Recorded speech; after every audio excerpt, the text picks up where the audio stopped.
Welcome to the John Heinz National Wildlife Refuge at Tinicum. Over the centuries, the beautiful scenery around you has been claimed by many nations, each leaving its imprint on the land.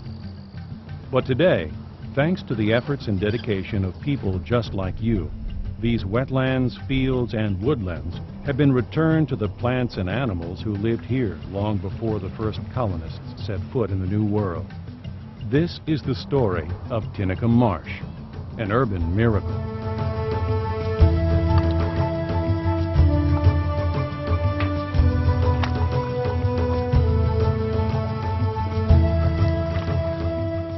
Exploring the marsh by canoe is a journey through space and time.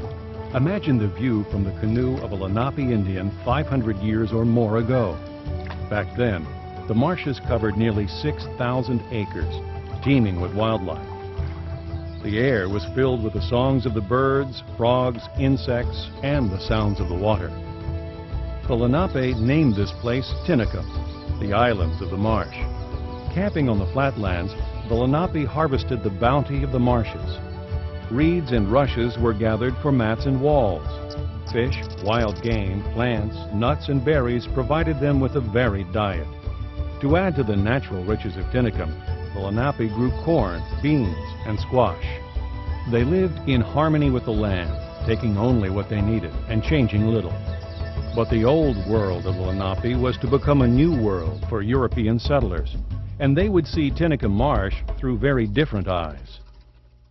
In the 1640s, farmers from Sweden began to settle around Tinicum, naming their colony New Sweden. They diked and drained the marshes to create grazing land for their livestock. As the landscape changed, the Lenape culture gradually disappeared from Tinicum. Over the next few decades, the ownership of Tinicum changed several times as colonial powers from Europe vied to take over the New World. In 1655, New Sweden fell to the Dutch and became part of New Netherland, and soon after that it was added to the English Duke of York's territory. With the arrival of William Penn in 1682, Tinicum became part of Pennsylvania, and a few years later it was divided between Pennsylvania and Delaware. As the centuries passed, the growth of Philadelphia gradually buried the marshes. By the 1950s, Pennsylvania's 6,000 acres of freshwater tidal marsh had shrunk to only 1,550. Part of this area in Philadelphia County was donated to the city as a wildlife preserve, which was packed each spring and fall with migratory birds. But in Delaware County, the marshes grew smaller each year as filling continued. The 1960s brought even greater threats. Plans were made to place a landfill here, and in 1969 to route I-95 through the wetlands. Concerned citizens mobilized to stop both projects, and their hard work paid off. In 1972, Congress authorized the U.S. Fish and Wildlife Service to purchase 1,200 acres of land and marsh, which was later named the John Heinz National Wildlife Refuge at Tinicum, in honor of the late Pennsylvania senator who had worked with others to preserve the marsh.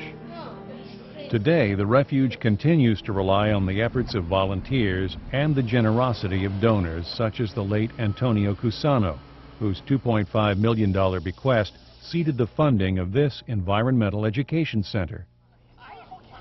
When you explore the refuge, you'll soon understand why this land has inspired such dedication. You'll see that Tinicum is an urban miracle.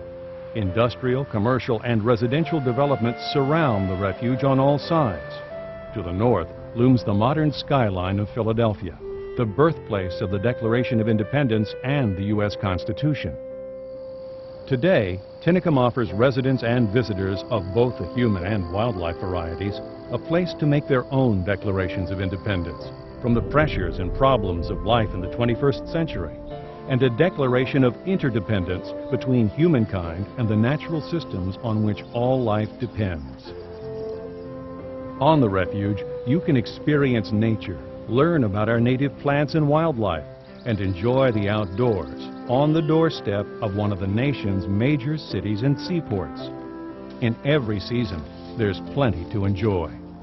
10 miles of trails wind through the refuge, through tidal and non-tidal freshwater wetlands, old fields, and woodlands.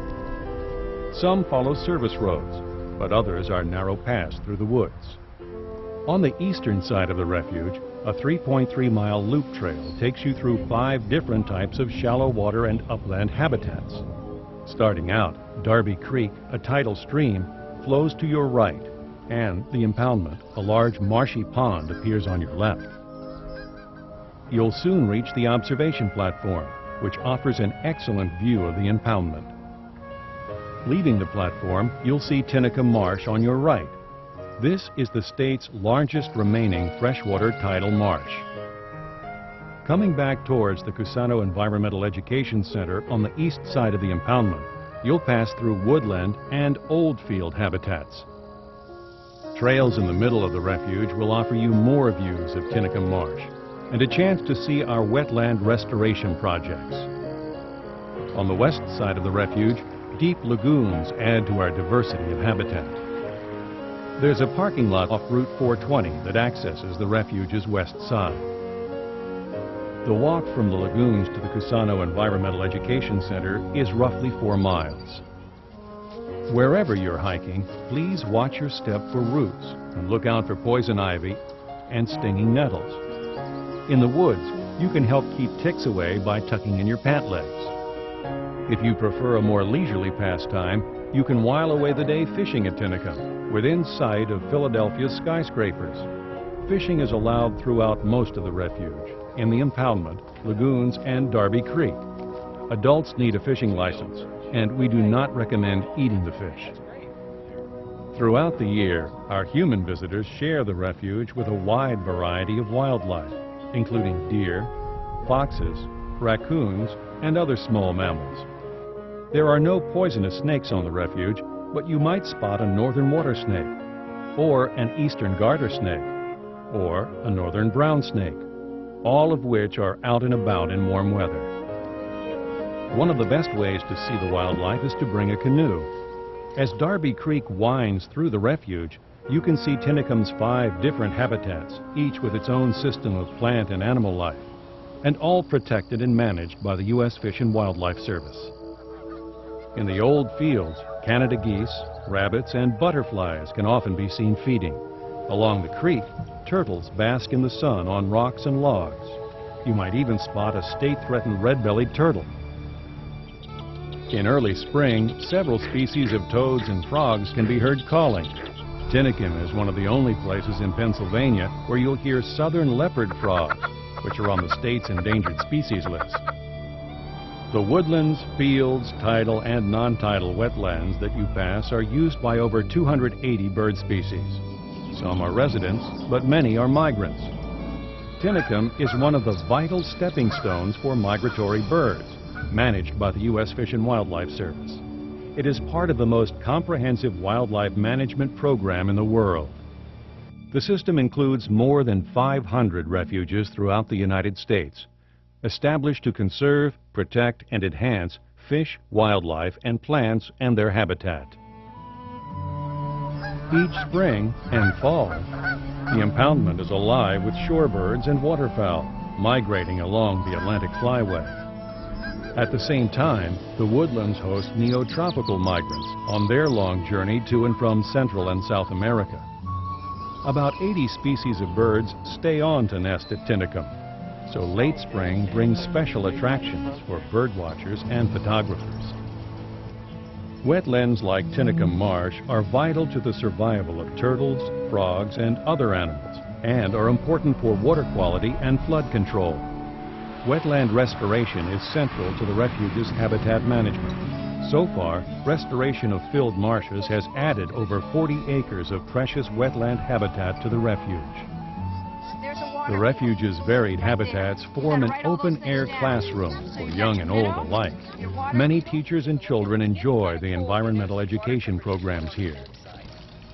Nature walks and other activities are led by volunteers who are as important to Tinicum today as they were when the refuge was created. The Friends of the Heinz Wildlife Refuge would welcome your help and expertise too. If you would enjoy leading programs, maintaining trails, assisting with special events, monitoring water quality, answering visitor questions, or helping in some other way, contact the Friends or speak to a Refuge staff person. The Refuge is here for you to enjoy, but please remember that the plants and animals here have their own Bill of Rights. If a bird or animal seems aware of your presence, then you are probably too close. The habitats here are fragile and are carefully managed by the U.S. Fish and Wildlife Service to protect the plants and wildlife, so some human activities are not permitted. Off-road vehicles are not allowed, and you may not hunt or trap, build fires, or camp on the Refuge. Swimming and ice skating are not permitted either, and cycling is allowed only on the service roads.